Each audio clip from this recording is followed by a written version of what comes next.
In this video, I'm going to teach you about gender identity, sexual orientation, and how my learning about both of these concepts have made me a better doctor. I want to celebrate Pride Month with you, so don't turn away, because that learning starts right now.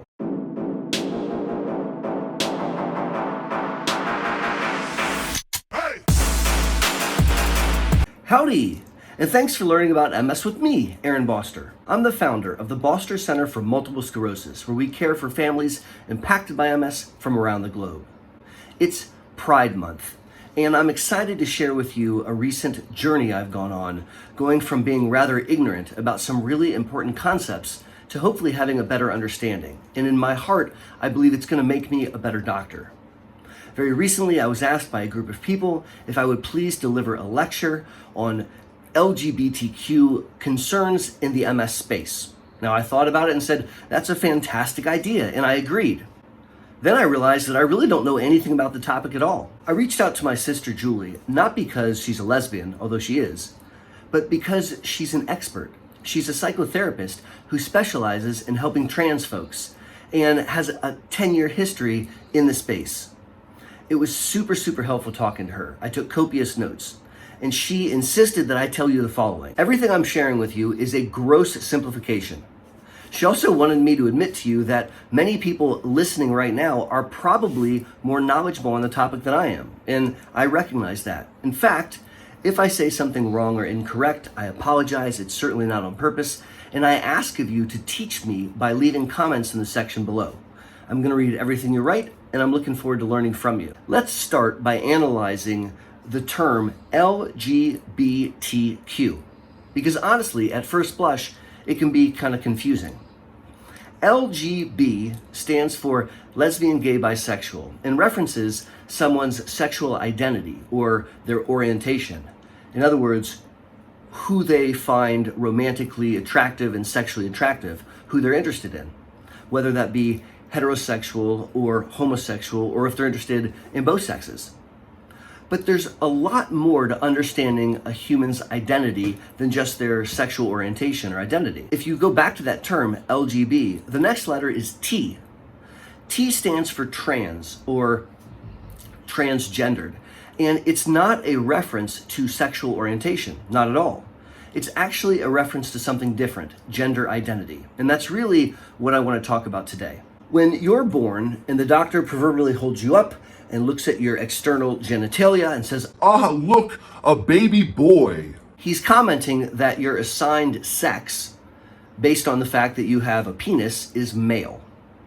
Now, the concept of gender identity really gets at, how do you self-identify? Do you self-identify as a male, or do you not self-identify as a male? And I want to introduce a language to help us have this conversation. The first term that I recently learned is the term cis, C-I-S. And so cis means congruent. The assigned biologic sex is congruent with the way you internally identify your gender. And so if you're like me, I am a male with male genitalia.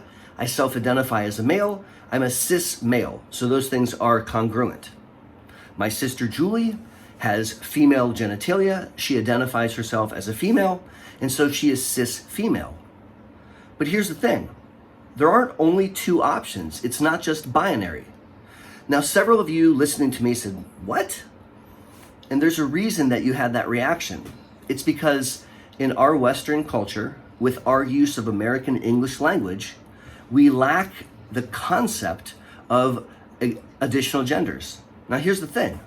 Our culture is unusual by only having binary genders as the norm. There are many other cultures around the world and historically that have 3, 4, 5 genders. And it's really a weird thing to think about from an existential standpoint, that our culture and our language lack the ability to express yourself outside of this binary gender concept. If we go back to these terms that I think are so important for us to understand, I'll introduce another one after cis, and that term is trans or transgender. And what that means is your assigned biologic sex is incongruent, does not match with your internal gender identification. So you may have external genitalia of a man, but you don't self-identify as male gender. And we would use the term trans to represent that. Now, this immediately leads into a discussion of personal pronouns. If I am a cis male, so I have male genitalia and I consider myself a guy, then I may adopt personal pronouns of he, his. My sister, a cis female, adopts pronouns of she, her. But what about if you don't ascribe to a binary gender concept? What if you are instead considered gender fluid? What if you're transgendered? Then you may adopt the personal pronouns they, them. Now I want to point out it's a singular they, so you're not saying that individual is multiple people, but what you're saying is they don't ascribe to being just a boy or girl, and that the terms they, them sensitize the listener that that's how they self-identify. Really, this concept is super important because it gives a voice to someone that is otherwise silenced in our society. Imagine being in the society and not having a framework, a concept, or a set of language to describe how you feel inside. That would be, frankly, really terrifying. And the first thing my sister explained was, if I include he, his in my email signature, let's say, and someone who is transgendered or who has a fluid concept of gender views that, they know that I'm a safe place. They know that I'm probably not massively ignorant and that I may be understanding when they say they, them, what I mean. But it actually extends way beyond that. It extends actually to include arguably the entire LGBTQ community. My sister shared that even though that she is cis female, she's not heterosexual, she's homosexual.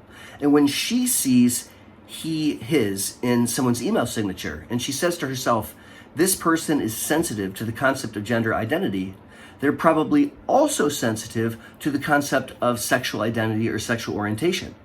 And again, to her and her wife, that teaches them that that person is probably a safe space. They're probably not ignorant to these concepts. And as such, she recommended that I do two things. Thing number one, she recommended that I include my personal pronouns in my email signature. Now, prior to that conversation, that didn't make any sense, but I actually think it makes a world of sense, and I've added those personal pronouns to my email. The second thing she said to do is to ask individuals, what personal pronouns should I use for you? At first, that felt really weird, as if it would be intrusive. And she shared that it's very unlikely that someone's going to be mad at me because I asked them what their personal pronouns are. And in fact, it opens up a conversation so that we can start to talk about concepts of gender identity and sexual orientation and the like. And it helps that person and that family hopefully understand that I am an ally and that I'm sensitive. Recently, I've had quite an education better understanding sexual identity and gender identity. And I want to thank my sister Julie, and I want to thank the people that were kind enough to speak to me and educate me. If you'd like to learn more about issues related to sexuality and sex and multiple sclerosis, click the video that's on your screen right now. Until my next video or my next live stream or the next time I see you at the Boster Center for MS, this is Aaron Boster saying be safe and take care.